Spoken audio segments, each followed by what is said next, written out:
Mix Bhojpuri Sonu Chamoli.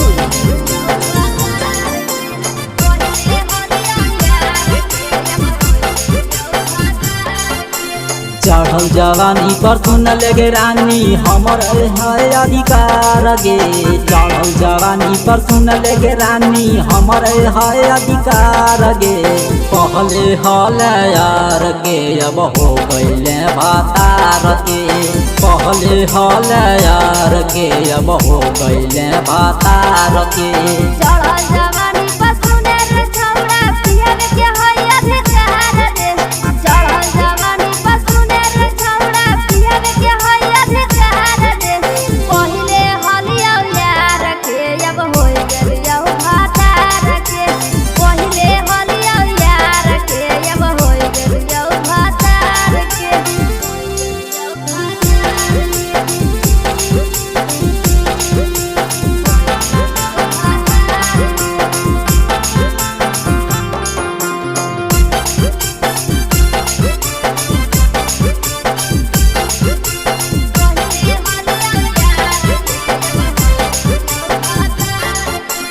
काजू किशमिश किया के छानी के लिए तोरा तैयार गे।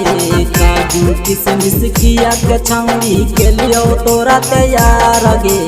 तबो न भइल हमर गे छाउरी खोजल भातार गे।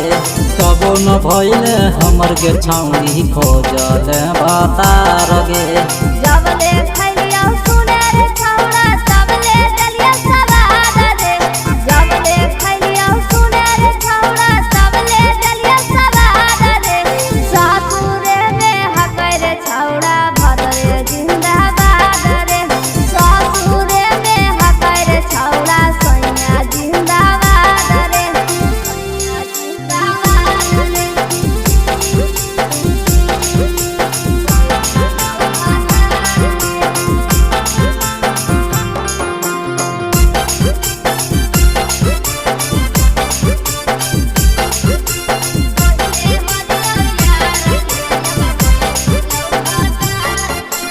कवन बूटी खियल गे छाउरी तोहर ओ भातार गे।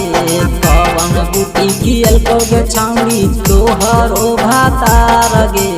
यादो नया वो तोरा गे छाउरी नई हर के यार गे।